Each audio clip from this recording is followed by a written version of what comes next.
Welcome to This is America in VOA Special English. I'm Steve Ember. And I'm Barbara Klein.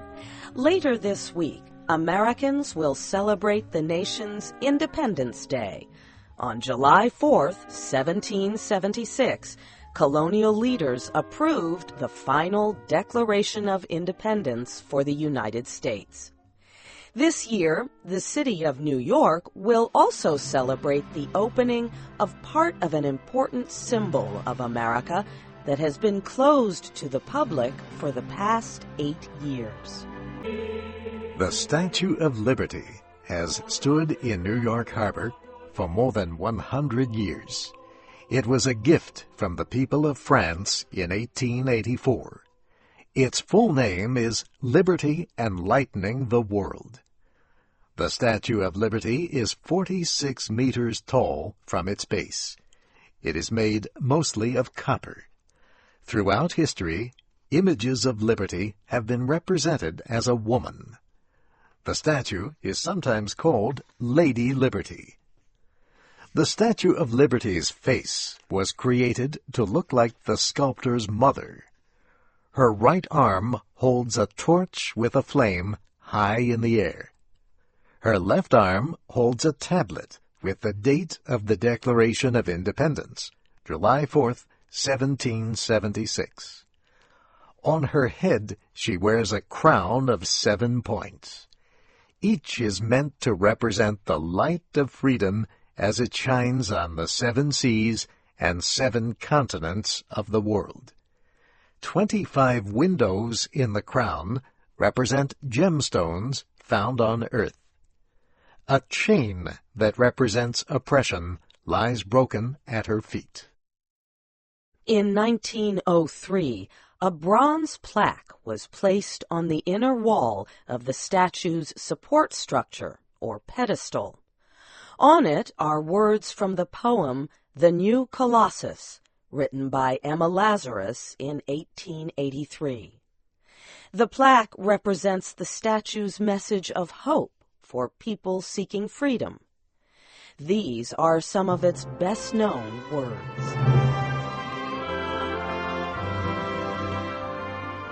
Give me your tired, your poor, your huddled masses yearning to breathe free, the wretched refuse of your teeming shore.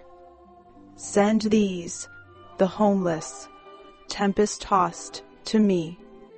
I lift my lamp beside the golden door.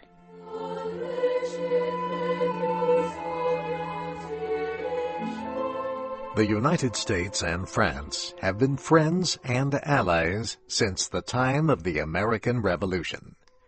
France helped the American colonial armies defeat the British. The war officially ended in 1783. A few years later, the French rebelled against their king. A French historian and political leader, Édouard-René Lefebvre de La Boulaye, had the idea for the statue.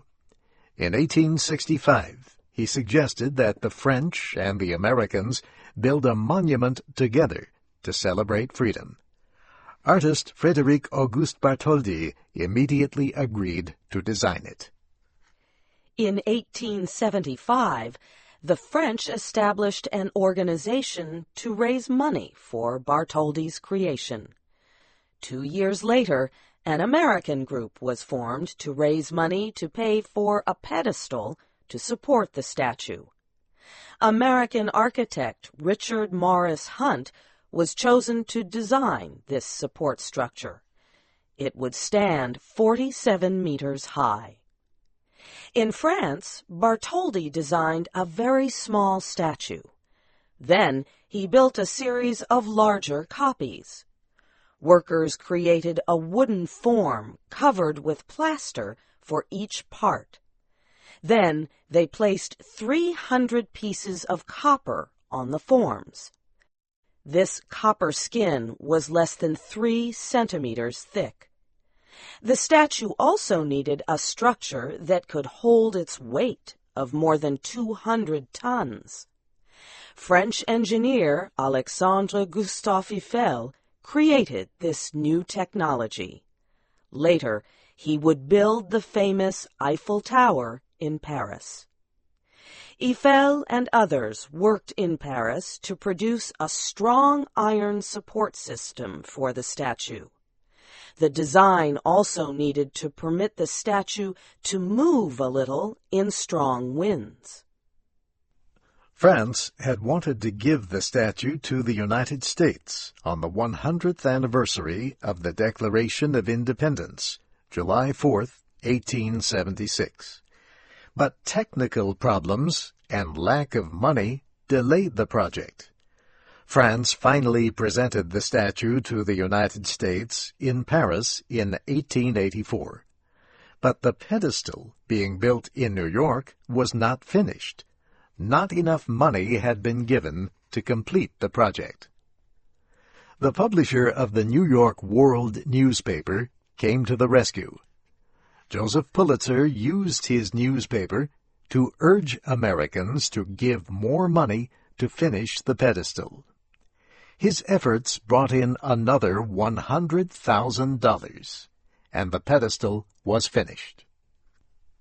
In France, workers separated the statue into 350 pieces, put them on a ship, and sent them across the ocean. The statue arrived in New York in more than 200 wooden boxes. It took workers 4 months to put together the statue on the new pedestal. President Grover Cleveland officially accepted the statue in a ceremony on October 28, 1886. He said, "We will not forget that liberty has here made her home, nor shall her chosen altar be neglected." The Statue of Liberty became a symbol of hope for immigrants coming to the United States by ship from Europe. More than 12 million people passed the statue between 1892 and 1954 on their way to the Immigration Center on nearby Ellis Island. More than 40% of Americans have an ancestor who passed through Ellis Island. Through the years, millions of people continued to visit the Statue of Liberty. A trip to New York City did not seem complete without it. Still, the statue was old and becoming dangerous for visitors. In 1982, President Ronald Reagan asked businessman Lee Iacocca to lead a campaign to repair it. The Statue of Liberty Ellis Island Foundation raised about $100 million in private money to do the work. The repairs included replacing the torch and covering it with 24-karat gold. On July 4th, 1986, New York City celebrated a restored and reopened Statue of Liberty. Officials closed the Statue of Liberty following the terrorist attacks in New York on September 11, 2001. It remained closed until August 2004. When it reopened, visitors could only go onto the statue's pedestal. But the statue continued to attract visitors, more than 3 million a year. This year, on July 4th, visitors once again will be able to climb inside the statue all the way to the top. It is not an easy thing to do.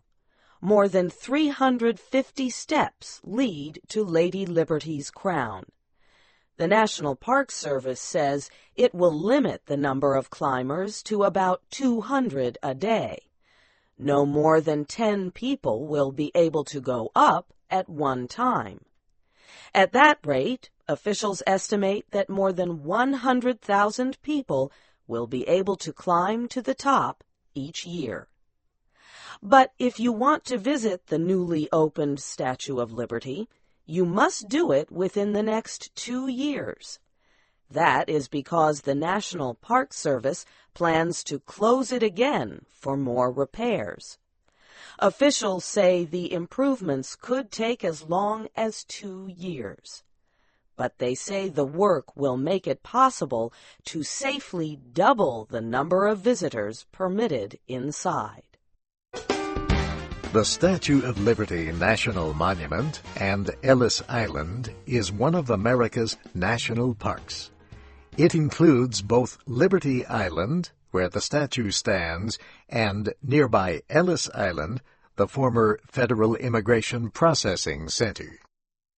Officials at the center examined many of the immigrants who arrived by ship before they were permitted to enter the United States.